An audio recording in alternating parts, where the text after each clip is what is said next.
അഭിയേട്ടാ, എനിക്കൊരു കാര്യം പറയാനുണ്ട്. അച്ഛനോ ചേച്ചിയോ ഒക്കെ പറയേണ്ട കാര്യമാണ്. അവര് പലവട്ടം പറഞ്ഞിട്ടും ഉണ്ടാവും. എങ്കിലും ഞാൻ ഒന്നുകൂടി പറയാം. അഭിയേട്ടനെയും ചേച്ചിയുടെയും കല്യാണക്കാര്യം. അതൊക്കെ ഇപ്പൊ സംസാരിക്കുന്ന എന്തിനാ? പിന്നെ എപ്പോഴും സംസാരിക്കേണ്ടത്?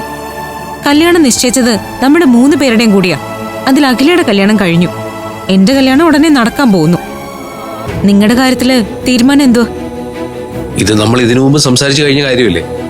അശ്വതിയുടെ കല്യാണം കേട്ടെ. ഞാൻ ധിക്കാരം പറയുകയാണെന്ന് കരുതരുത്. ഇവിടെ അശ്വതിയുടെ കല്യാണമല്ല ശരിയായ പ്രശ്നമെന്ന് നമുക്ക് മനസ്സിലാക്കാൻ ഒരുപാട് ബുദ്ധിയൊന്നും വേണ്ട. വേറെന്തോ ഉണ്ട്. ഞങ്ങളോട് ആരോടും പറയാത്ത വേറെന്തോ ഒരു കാരണം. അതെന്താ? അനക്കെ ഇപ്പൊ ഈ കാര്യം എടുത്തിടുന്നത് എന്തിനാ? അതല്ലല്ലോ ഇപ്പൊ ഇവിടുത്തെ പ്രശ്നം. ആണ്, എനിക്കത് പ്രശ്നമാണ്. ചേച്ചിയുടെ കല്യാണത്തിന് മുൻപ് ഒരു അനിയത്തിന്റെ കല്യാണം കഴിഞ്ഞു. ഇനി ഒരാളുടെ കല്യാണം കൂടി നടക്കാനിരിക്കുന്നു.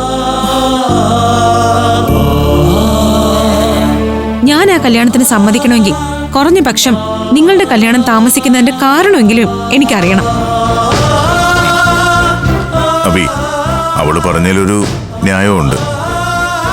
കല്യാണം നീണ്ടുപോകുന്നതിന്റെ കാരണമെങ്കിലും ഞങ്ങൾ അറിയണ്ടേ? ഇതിപ്പോ സമാധാനം പറയേണ്ട ഞാനായല്ലോ. എങ്കിൽ നിങ്ങൾ മനസ്സിലാക്കാൻ വേണ്ടി വേറൊരു കാര്യം പറയാം. ഇതൊന്നും എന്റെ ഭാഗത്തുനിന്നുണ്ടായ പ്രശ്നങ്ങളല്ല.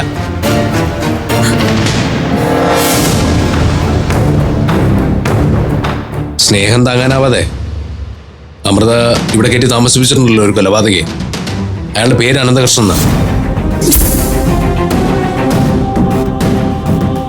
അയാളെ ഇവിടുന്ന് ഇറക്കി വിടാത്തിടത്തോളം കാലം ഞാൻ ഈ കല്യാണത്തിന് തയ്യാറല്ല.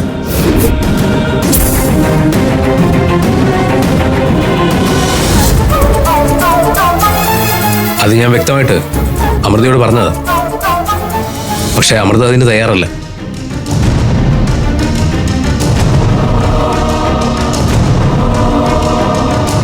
അങ്കിളെ, ഇതാണ് പ്രശ്നം. ഇത് മാത്രമാണ് പ്രശ്നം. പരിഹരിക്കാൻ കഴിയുമെങ്കിൽ നിങ്ങളെല്ലാവരും ചേർന്ന് പരിഹരിച്ചോ. ഇല്ലെങ്കിൽ ഈ കല്യാണത്തിന്റെ കാര്യം അങ്ങ് മറന്നേക്ക്. ഞാൻ ഇറങ്ങുന്നു.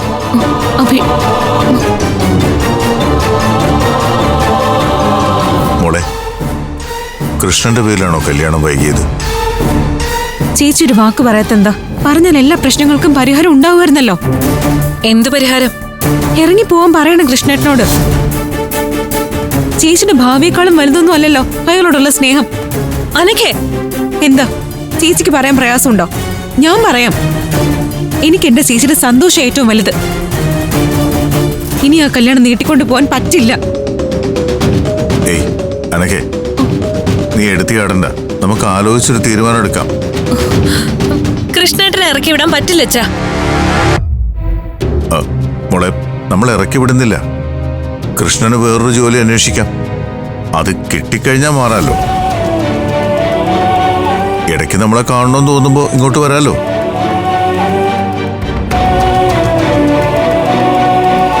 മോളെ, ഇത് ഒളിച്ചു വെച്ചത് വലിയ വിഡ്ഢിത്തമായിപ്പോയി.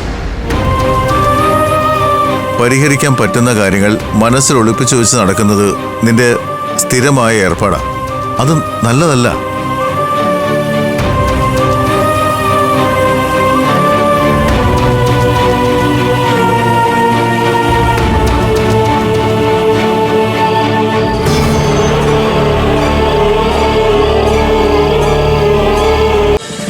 ഫ്ലവേഴ്സ് ഒരുക്കുന്ന കാഴ്ച വസന്തം യൂട്യൂബിൽ പ്രേക്ഷകർക്ക് ലൈവായി കാണാം.